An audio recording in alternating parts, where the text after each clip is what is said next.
Barmağa üzük taxmağın fəziləti və onun qaydaları haqqında. Bu haqda nəql olunmuş hədis və rəvayətlərdə üzüyün sağ ələ taxılması tövsiyə edilmişdir. Üzərində müqəddəs yazı, şəkil, daş olan üzüklər ayaq yoluna gedərkən barmaqdan çıxarılmalıdır. Həzrəti Peyğəmbər Əli əleyhissalama etdiyi tövsiyələrinin birində buyurur: bizə iman gətirmiş həqiqi müsəlmanlar üzüklərini sağ əllərinə taxarlar. Mikail və Cəbrail da bu sünnətə əməl edərlər. Bu işi sənə də tövsiyə edirəm. Üzük qaşlarının ən fəzilətlisi isə qırmızı əqiqdir. Kişilərə qızıl haram olduğu üçün onlar gümüş üzüklərdən istifadə etməlidirlər. Adi dəmir, polad və bürüncdən düzəldilmiş üzüklərdən istər kişi, istərsə də qadın istifadə etmək məkruhdur. Peyğəmbər salavatullahın barmağına taxdığı üzük gümüşdən idi. Üzüyün üzərində bu sözlər yazılmışdı: Muhammedun Rasulullah.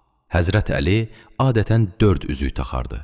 Bəla və düşmənlərindən qorunmaq üçün əqiq, bəzək üçün yaqut, qüvvət üçün Çin əqiqi, köməkli üçün isə firuzə qaşlı üzüklər taxardı. İmam Sadiq əleyhissalamdan nəql olunmuş hədisdə deyilir: barmaqlarına əqiq üzük taxan əməli salih möminlər hər zaman xoşa gəlməz hadisələrdən və qəm-qüssədən uzaq olarlar. Rəvayətlərdən birində deyilir: cənnətdə qırmızı, sarı və ağ rəngli əqiqdən 3 dağ vardır və onların hər birinin üzərində 3 ev vardır. Bu evlərdən biri Həzrəti Peyğəmbər, biri Həzrəti Fatimənin, o biri isə İmam Əlinindir. Evlərin altından buz kimi soyuq və süd kimi ağ çaylar axır.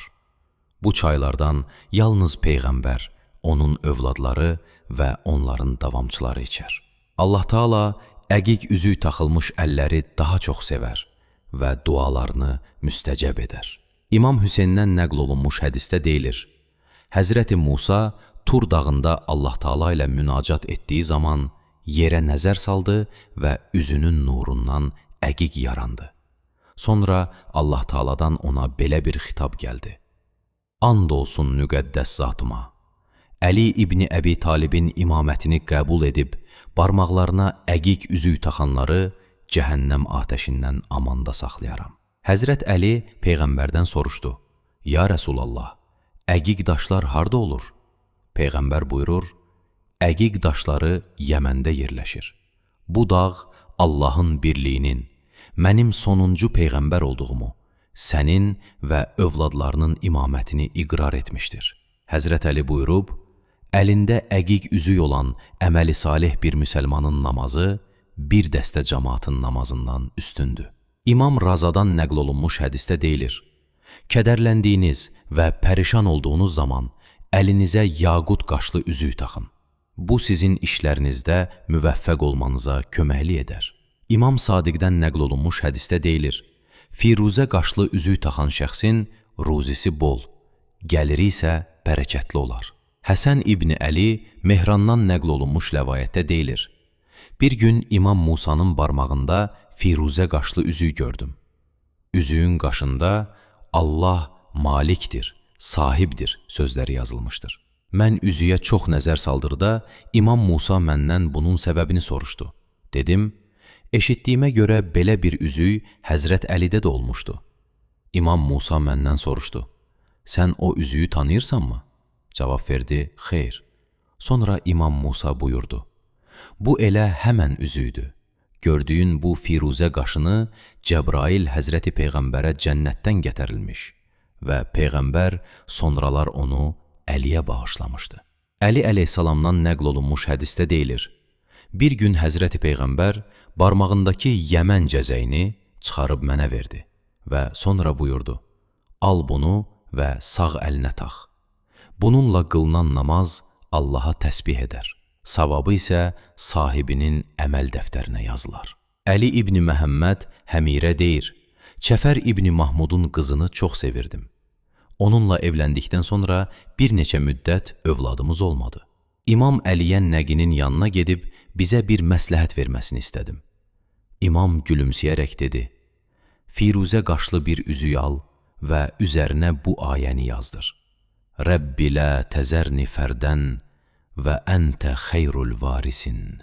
Belə də etdim və 1 il keçdikdən sonra o qadından bir oğlum oldu. İmam Sadiq əleyhissalam sahabələrinin barmağında firuzə üzüyü görüb buyurdu: Ya məfsəl, bil ki, barmağındakı bu qaş gözün görmə qabiliyyətini artırır, ürəyə qüvvət verir və insanda gözəl əhval-ruhiyyə yaradır. Müsbət xüsusiyyətləri olan daşlardan biri də Çin hədidir.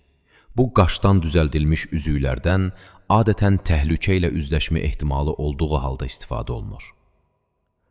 Nəcəf dürrü haqqında nəql olunmuş hədisdə deyilir: Bu daş Nəcəf mədənlərindən ixrac olunur. Onun qiyməti ucuz, fəziləti isə çoxdur. Nəcəf dürünü barmağına taxan şəxs bir çox xəstəliklərdən və xoşagəlməz hadisələrdən amanda qalar. İmam Sadiqdən nəql olunmuş hədisdə deyilir: Həzrəti Adəm xəlq olunduqdan sonra Allah Taala'nın ərşində bu sözləri oxudu: Ənəllahu la ilahə illə ənə vəhdi Muhammedum. Səffəti min xəlqi əyyəttuhu bi əxihi əliyyun və nəsərtuhu. Cənnətdəki qadağan olmuş meyvəni yedikdən sonra yerə indi. Əllərini Allah Taala'nın dərgahına qaldırıb, ondan bu dualara xatir bağışlanmasını istədi. Allah Taala onun tövbəsini qəbul etdi. Sonra o, bir gümüş üzük düzəldib, üzərinə əqiq qoydu və bu 5 mübarək adı onun üzərinə yazdı. İmanlı şəxslər Adəm əleyhissalamdan sonra bu sünnəti davam etdirmiş və davam etdirməkdədir.